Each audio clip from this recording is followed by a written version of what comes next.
Hello, everybody. Welcome, episode 66. I hope you guys enjoyed the show this morning. We had Dylan, but today we're actually going to see this gentleman. Let's play the intro, and we will be back with Charles. I'll show you a clip and bring in our special guest. We'll be back in about a minute.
All right, everybody. Welcome. Thank you for joining us. Hope you enjoyed the intro. Let me show you a quick clip and bring in our special guest. He is the executive coach, and this is a reflection of 2025. Normal time at 1 p.m. on Thursday afternoons in Hong Kong. But I do have something lined up for you today, and it's continuing along the theme of closing out 2025 and welcoming in 2026. What I want to talk to you about today is a series of questions that you can ask yourself, reflective questions. All right, there we go. We got a taste of how our guest sounds. Let's go ahead and bring him in all the way in Hong Kong. 3, 2, 1. Here we go. Welcome to the show. Hey. It is the real Charles. Hey, Omar. CC, how you doing again? Nice to I'm well. How are you doing? It's great to be here. Thank you so much. I finally surrendered to your show. You finally did. We've been trying to get you on. You finally are here. You are number 66. How do you feel about being 66? Well, I think that's a great number. It's a lucky number. And that video makes me think that I need to be a little bit more animated. I think when I did that video, I was back in Canada with my family and everybody was asleep. Oh, really? It was probably like 60. So I was trying not to wake people. That's normal. That's amazing. All right. Actually, there are people in the audience already. We have the wonderful Kenneth, who we got to meet. He's the king of Savor the Flavor. Definitely. He is the flavor. Exactly. Oh, John has a picture. Finally, we connected with him probably a week ago or so. Excellent. He is in Chicago. How cold is it there, by the way? Here is Mr. Flavor again. Absolutely welcome. We got to meet one day. I have not met him in person. And there is you. He's welcoming everybody. And who is it? The other CC is watching us. So there's Catherine, who was on my show last Sunday. And actually, we usually do the show in the mornings, 12 Eastern, 10 a.m. And I thought, why not do a special show in the evening? Why not? We did shows today. And why not? Yeah, change it up a bit. All right. And then you can get the Asian time zone a little bit. Oh yeah, absolutely. Why not? Yeah. All right. First question: state your name and where are you from? Okay, my name is Carles Caldwell. I'm originally from Toronto, Canada. I have lived in Hong Kong for almost 30 years. It'll be 30 years in June. Oh wow! And yeah, pretty amazing. Amazing. Okay, now, several profile pictures across social media. You have aim high written on your profile picture. What does that mean, actually? What does that mean? Okay, so I'm dating people a little bit here, and because some people might remember that several decades ago, I won't mention any, but I was just a young kid at the time, like maybe 10 or 11 years old. There was a Life cereal commercial called where it had a young boy sitting on his porch, and he said, you know, if I was going to live my life over again, I would just aim a little bit higher. And then the camera pulls away, and sitting next to him on the porch is a Life cereal box. And then the heading on the commercial was "Aim High." And I got so motivated and so jazzed by that I told my mom to start buying Life cereal. And then you know how we come up with vision boards? I actually created a vision board on a Life cereal box. And so when my mom went out and bought a new box of Life cereal, I would take the bag from the new cereal box and transfer it into the old cereal box. And that's been a life motto for mine ever since. Aim high. So yeah, and I just, aim high, go for it. Shoot for the stars, and if nothing else, you'll land amongst the moon, and who knows where you'll go for. So I just encourage everybody to aim high, reach their full potential. Amazing, amazing. I mean, yeah, we should all use that catchphrase to aim high, because if we aim at a certain level, you won't go anywhere. But aiming high, you can reach at the top, and if you reach a certain level, there's always higher than that. Definitely, right? That's right. Yeah. I think this is a friend of yours, Allison Gibbs. Or Allison, yes. she's a connection of yours. Yeah, welcome, Allison. Great to see you here. Thanks for being here. I know Allison through Edward Zia in the United States, in Australia. Ah, oh, Australia, amazing. Yeah, he's dominating the LinkedIn verse in the Southern Hemisphere. Oh, amazing. So do you We guys have to have a merging of the time? minds at some point. Oh yeah, yeah, that would be amazing. What's the time zone in Australia? Is the same as Hong Kong? I know it's 10 a.m. your time now, right? 10 a.m. They have two time zones. But basically the country is about 3 hours ahead of Hong Kong. Uh-huh. Oh, Yeah, gotcha. so right now, yeah, quite far ahead of you guys. Yeah. Yeah. Oh, amazing. Here we go to Kenneth. He's saying that beautiful, well accurate, stated, heartfelt story of you. Amazing, amazing. Thank you for joining us. And then John here is coming in, brings back good memories. And then there is your friend. She says, "Hi there. Thank you for joining us." And some laughs and jokes and emojis. Okay. Excellent. That's what we know him from. Okay. All right. This is one I come up with. If I flew to Hong Kong today or tomorrow and didn't need any rest, where would you take me? First place off of the airplane. Let's pretend I magically was feeling well. I flew 15 hours. Where would you take me? Okay, awesome. So I would be really committed to giving you the real feel of Hong Kong. And this has actually happened. I had a very, very good friend of mine from Toronto who came to Hong Kong for the handover in 1997. When he got off the plane, we knew all we needed to do was keep him. He landed at about 7 a.m. Yeah. We knew all we needed to do was keep him awake for 12 hours, and then he would immediately adjust to the jet lag. So where I took him is exactly where I would take you, Omar. I would start off and I would take you deep into Kowloon. So Hong Kong consists of Hong Kong Island, and then there's the mainland, which is Kowloon, and then there's the New Territories. And along the New Territories is the border with mainland China. And Hong Kong operates as a special administrative region of China. It's completely separate. It effectively runs as a separate country. And I would take you into Kowloon. I would walk you through the wet markets so that you would see what life is like in the morning in Hong Kong, where everybody's out bartering for their fresh vegetables, their fresh fish, their fresh meat. It's really a smorgasbord of incredible senses. And then we would go somewhere for dim sum for lunch. And another thing that's happened is a lot of really amazing coffee shops have popped up. So I'd probably take you to a coffee shop called Arabica, which I think was originally founded in the Middle East and has spread across Middle East and Asia. I'd pump you full of caffeine. And then in the afternoon, I would take you on a hike called the Dragon's Back, which is not too arduous a hike, but it has just incredible views. And you would really get a sense of the heartbeat of Hong Kong from the wet markets and how much Hong Kong is a paradise from the hike.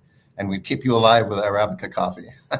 Amazing, amazing. So now from 7 a.m. all the way to we're about midday, I think, right? Yeah. 1 p.m., which is what is time in Australia right now. Where would you, as a site, what would you take me? Something that's monumentous there, and then food as well. Let's answer those before we go to the next one. Yeah, so food for sure, dim sum. Hong Kong is excellent at dim sum, and there's just an amazing variety of dim sum. There's a couple of restaurants here which are they've got a great fusion blend of the old and the new. And I would take you to one of those so you really get a sense of the colonial past of Hong Kong, but you get to taste the Chinese roots through the dim sum. And in terms of a monumental site, there's probably the top three would be the Hong Kong Shanghai Banking Corporation, which we know as HSBC, has two lions outside their headquarters here in Hong Kong. And those lions have been restored several times, but when they restore them and go in for their biannual maintenance every couple of years, they leave the bullet marks and the shrapnel marks in the lions in memory of the people who defended Hong Kong during World War II. And that's quite a touching thing to see. But one of the big hikes in Hong Kong that people love, that's a real landmark hike, is the Dragon's Back. And then the last third thing would be at sunset, at golden hour, I would take you to the peak. It's one of the most postcarded, one of the most beautiful views in the world in the evening. Amazing, amazing. So we did the whole day there. That's awesome. That's a lot of You stuff. did the whole day. Yeah. So when are you coming? When are you coming? Hopefully soon. Hopefully soon. Okay, I'm looking forward to that. Yes. Well, in 2024, I did a world trip. So it's due maybe hopefully this year. So due for another one. Yeah. Yeah, for sure. exactly. So it's been over that. So here's a connection from you, I met. We exchanged a couple of messages together. Kristen Best. She's also in Australia. So we have a couple of people in that area. It's about time for me to get a guest from that area. So I mean, it's time. We've always just going in northern hemisphere. So yeah, I can recommend lots of guests from Australia, and I would start with Edward Zia, and definitely Christine and Allison would be other two guests. Oh yes, Edward. I can with him. He's amazing. Yeah, amazing. Yeah. And also here's Gabe. He just had the show with his wife, All About Love. So amazing. I was watching, and he's looking for Kenneth. Well, Kenneth is here. He's everywhere. There he is. Who the hell are you? Okay, after 15-hour flight, you need good coffee. Exactly. That's an amazing coffee place. I'm sure I would love to try it. Australia has great coffee. They have lots of cafes and little places like that. You know, Starbucks is alive and well, but they kind of shun the big chains sometimes. Yeah. And they like to really, as to quote Kenneth, they love to savor the flavor of their specialty coffees. Amazing. Yeah, I mean, to be honest, they're a lot tastier than the actual Starbucks. It's taking that in there. It's just amazing. I have to tell you, I've traveled all over the world, and the best coffee I've ever tasted is in Korea. Really amazing. Yeah, I don't know what their magic pill is, but it is so good. And maybe they put MSG into it. I doubt it, but it's so good. What's your second favorite coffee? In what country? Your second favorite? Probably when you start going into some of the Middle Eastern countries like Turkey. Yeah. And you get a coffee that culturally is profoundly different. Yes. And often small. So you get like a small espresso, but it doesn't taste like an espresso. It's something else. And the other thing I love is masala tea. Masala tea, yeah. If you're not in a coffee mood. Oh, amazing. Coffee's good. Or tea. I'm more of a tea person, but I can have coffee once in a while. But so they have the names, is that right? Or he's just making it up? Stefan and so whatever he called him. STIT. Is that a real name? No, he probably made it up. Okay. Which name is that? The name of the two lions? Yeah, Stephen and Sid. Yeah, that's it. Yeah. Oh, wow. They have a name for it. Okay. They do have a name for it, yeah. That's going to be a clue on Zoom pretty. Okay, so. Okay. That's amazing. Here we go with this guy. I've been smoking too much of it tonight. Okay. Someone's getting into trouble today. All right. And then, okay, she's talking about Edward. I had a few exchange messages with him. He's awesome. And yes, thankfully, this is the last voice message that we have here before we get more. Miss Beth says there are some awesome coffee shops and beautiful locations in Australia. Okay, let's continue. Okay, where did you get this idea from to ask people to refer you as a coach? Yes. So when I left corporate in April, I took a couple of months to rest and relax a little bit and just kind of, get some downtime. And then about 6 weeks after I had left, and I had this vision of really pursuing my original background in HR is learning and development. And I wanted to kind of go back to my roots so that I'm more involved in learning and development and coaching and training as I was at the beginning of my career, because that's really the stuff that jazzes me up. Not that I didn't like the corporate HR and the generalist HR. You know, we did lots of amazing projects there, which I'm very proud of, and I'm very proud of the team that I worked with and all the companies I've been with.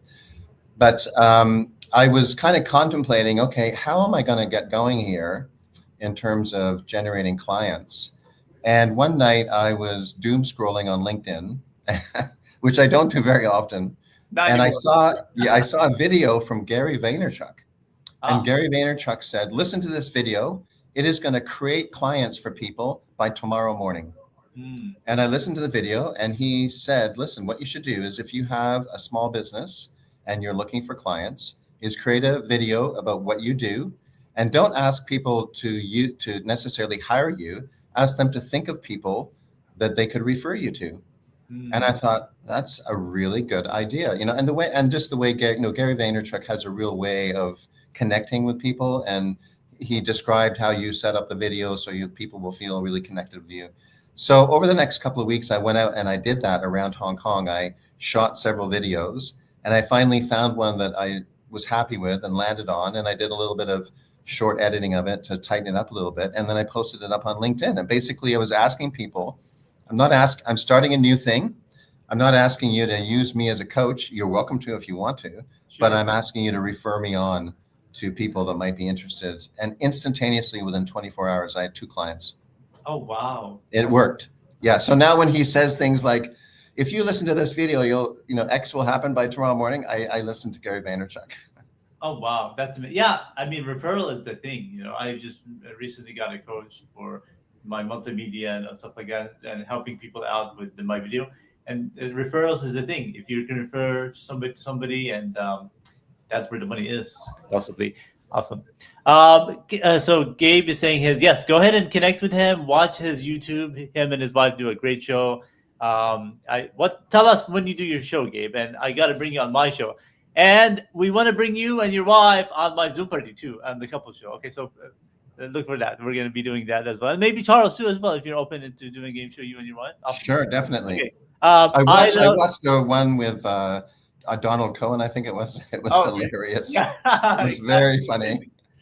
Funny, he was on last week's show in the morning with Catherine, and they were surprise guests with Catherine was the main guest, Leslie and Donald were in the back. So basically what I did was I hid in the back, and then Donald came on. So we did a switcheroo. So he came on, and we had a fabulous time. It was exactly like he does his show in the morning, but it was an hour later. So we were promoting him to do a show again. So he's in the works. Hopefully he'll do it. So definitely.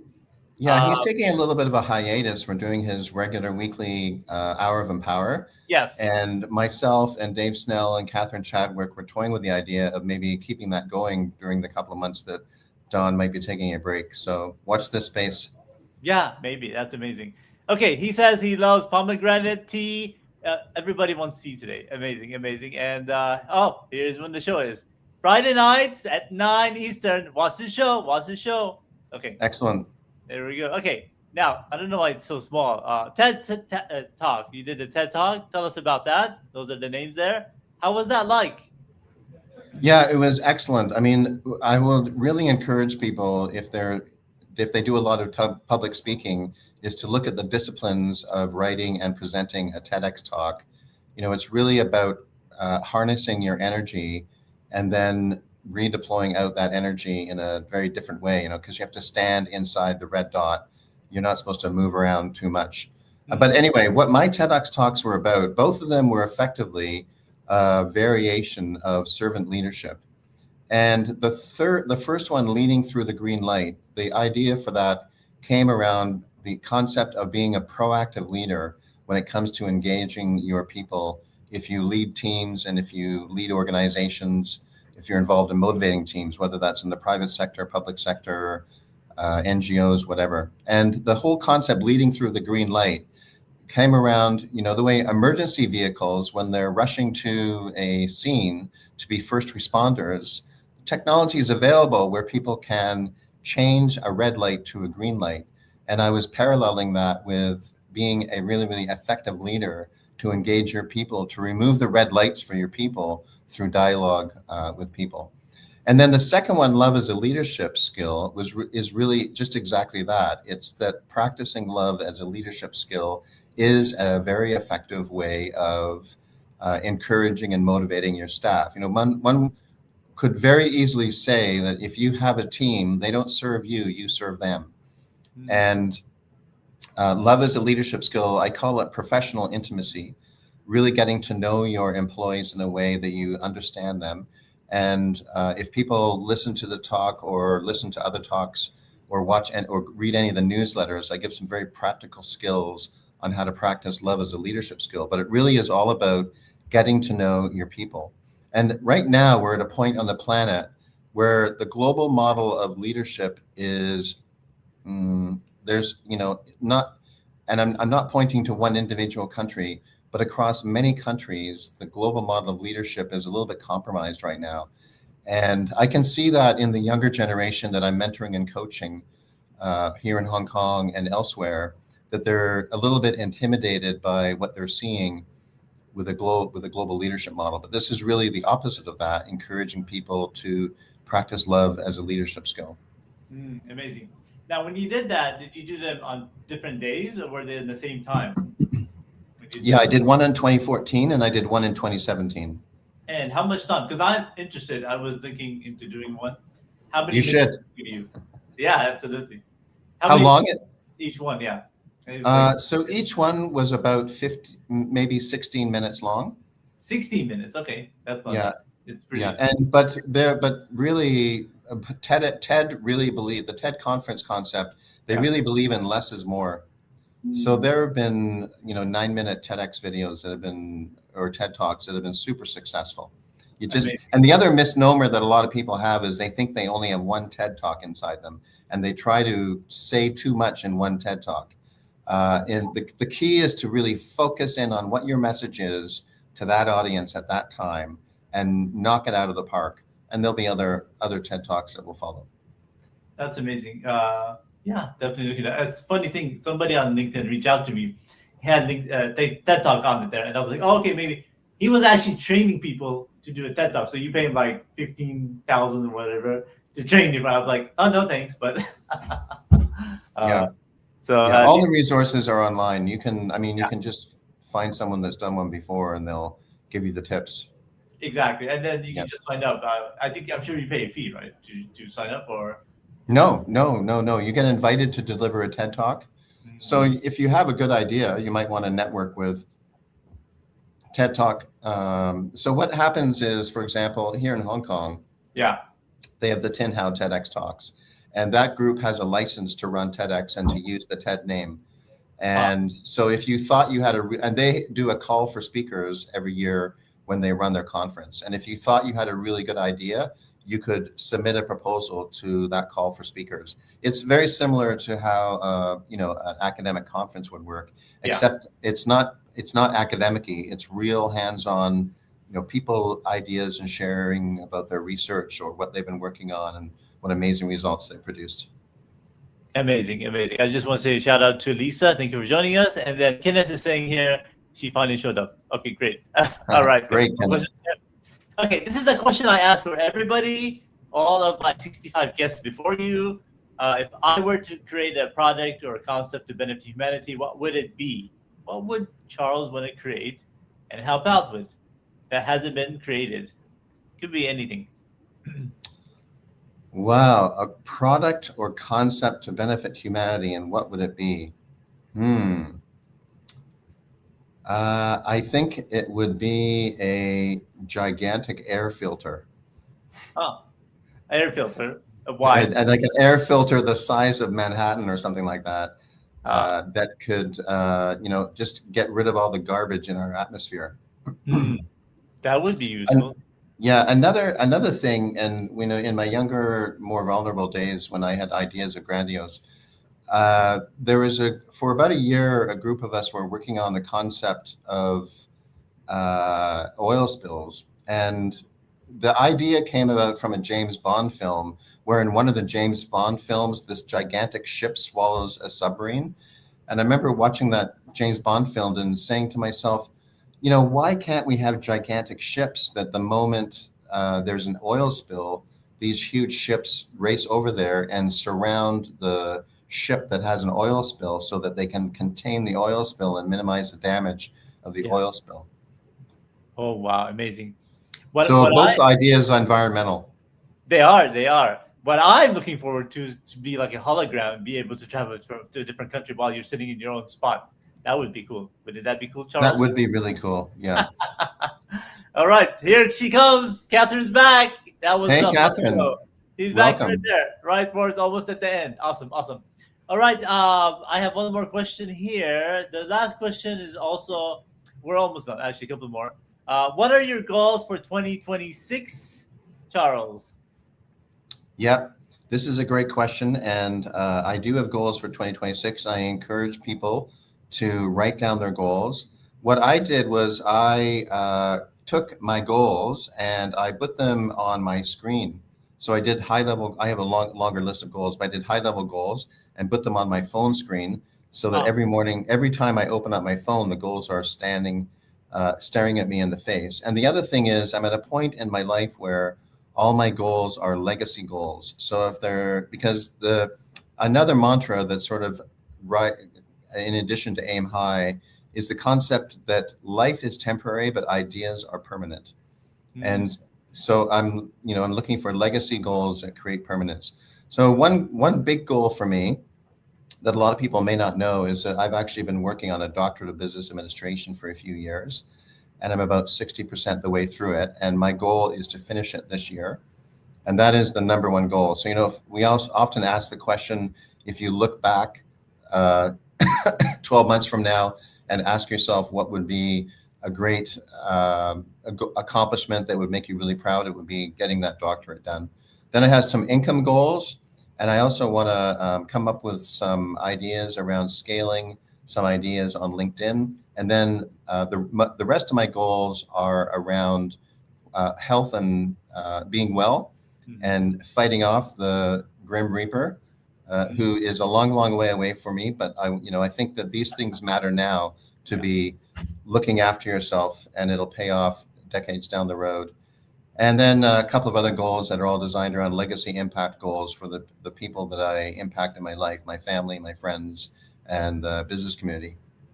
amazing, amazing. I mean, so in terms of the goals, do you go in like a month before the new year and just put them down? Because that's a good list. They're all important, but I'm sure more you prioritize more than the others. How do Yes. you, so? Yeah, that's what I do. So actually, and I used AI Mm, and did a couple of fun exercises. I yeah, use an AI note taker in my coaching, and which just continues to blow me away. yeah, But I used it on myself. So, for example, while I was back in Canada, I got to Canada probably mid-December, a couple of weeks before Christmas, yeah, and had a Canada, like the United States, is spread out like many countries, as opposed to Hong Kong, where everything's very condensed and spread together, which is why we accomplish so much in a day when you finally visit me. But what oh I yeah, did when I was driving alone, I would turn on the note taker and put on a pair of headphones, these headphones actually, yeah. and I would just speak into the AI note taker the sorts of things that I wanted to accomplish and why they were important to me. And it was just kind of a random stream of consciousness.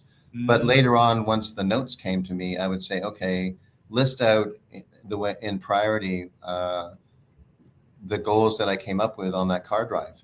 Usually I was going to pick up somebody at the airport, which might be a 1 hour drive. And it was just amazing how it was able to capture my thoughts. And then from there, I distilled them down. And then I'm a big believer in writing things down. So from that, I came up with kind of the top 5, 6, 7, 8 goals, wrote them down, put them on my wallpaper on my phone, and that kind of thing. amazing, amazing. Now, you are right now on top of a building that's 37. You're on 37th floor, right? Is there Yes. any way you can show us your The outside view. screen? Yeah, that would be I great. can I can try that. Let me If see you can. if I can do that without disconnecting here. Yeah. Hopefully In that this, works. yeah, hopefully that works. Okay, so there you Amazing. go. Wow, Can you wow. see that? Yes, I can. It's a little blurry there, but we can see it. Oh, it's getting better. That's amazing. Yeah. That's amazing. What's the temperature right now there in Hong Kong? It's about 15, 17 degrees Celsius. Okay, 15, 17. Okay, that's not too bad. Yeah. And it's about 10:30 in the morning. And Yeah. What's the highest? Can you get warmer a bit? Normally, It'll probably go up to about 23 Celsius okay. before the end of the day. So That's about this yeah. view is the worst view from the roof, from the, yeah, What? because actually, and then when I says I turn towards the ocean, Yeah. the bright light from the sun Oh. starts to Oh block wow. out the view, and it's Amazing. a tad smoggy today, but yeah, the view from this office is really quite spectacular. Amazing. And so, what's that ocean there that you're seeing there? So what you just saw was Victoria Harbor, Uh huh. and Victoria Harbor fits into a network of bodies of water that very quickly becomes the South China Morning Sea and Amazing. the Pacific Ocean. Amazing. Amazing. I'll show people a map, but tell us about you. What is something we haven't talked about? You're an executive coach. What does that mean for people, and what do you do with that? Yeah, so I am really passionate about developing people and their potential. And I've been coaching for my entire career. I started off my career in learning and development, and I worked with some organizations that were, really on the forefront of coaching at the time. So what I do, there's multiple different types of clients that I use. So, but all of it is around proactively leveling up. So I have individual people that come to me and they want to see their career level up, and I work with them to help them take their career to the next level, whether or not they're looking for a promotion or a pay increase or shifting jobs. I do get people who are between jobs and want to polish up their skills around interviewing and how they present themselves on LinkedIn, how they present themselves on their resume and in job interviews. But I also work with corporations. I do team building workshops. Leadership interventions would probably be a better way to describe it, because team building is team building is important, but leadership interventions is kind of working with a leadership team to take them to the next level. So it's not intervention in a negative way, it's intervention in a positive way. So for example, right now, there's a startup which has been extremely successful in Hong Kong, and they have recognized that they're at a point where they're going through one of those startup inflection points. And they've asked me to work with them to kind of take them to the next level so that the CEO and the senior leaders are ready for scaling, because they're scaling very, very fast. I've worked with this startup since it was only 1, 2, 3 employees, and now they're up to 30 to 40. And I work with senior executives to again help them take their game to the next level. One thing that's interesting about executive coaching is in the first early days of executive coaching, a lot of people, if you had a problem executive, they would say, oh, well, we need to get them an executive coach, which is actually the kind of worst client that you can get for an executive coach. That's just, the way to handle a underperforming executive or underperforming individual is not necessarily to get them an executive coach. You should probably get them an internal coach who's connected into HR, who works with the manager to get them on the right track. But that has changed now, and a lot of people really recognize that executive coaches and mentoring are actually about leveling up and taking people to the next level in a really positive way, that they produce more results for themselves, for the organization, in their life, and so on. Amazing. That's awesome. We are over time, so that means you are a special person. We went over time. We hit that overtime button. We're almost I'm done. flattered. Thank you. You're amazing. Yeah, you're one of the few people. Stanley Green, Leslie, even Catherine's show. If you go over the 30 mark, we go overtime, as Stanley says. So you're an amazing person. Then that's awesome. Rare have made it this far. Thank you. All right, there's Jay. He's an awesome guy, and I've been connecting for a while. Let's talk a little bit about Hong Kong here. So I'm gonna share my screen and let's go back and show you. Okay, so Okay.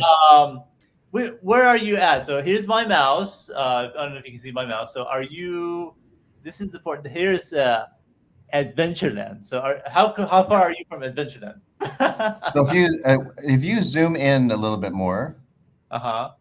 Yeah, zoom in a little bit more. Okay, now you see how there's that tunnel that goes across the harbor on the right side of the screen? Up here, yeah. Yeah, yeah. Okay, so let me show you. I might be able to actually show you that tunnel. Oh Go back wow. to the Okay. window here. Go back to the window here. Yeah. And That tunnel is exiting right about there. Okay, I gotta So actually change the you view for people. you can't. Yeah, you There you can't. There you go. go. So Okay. that tunnel is exiting right about there.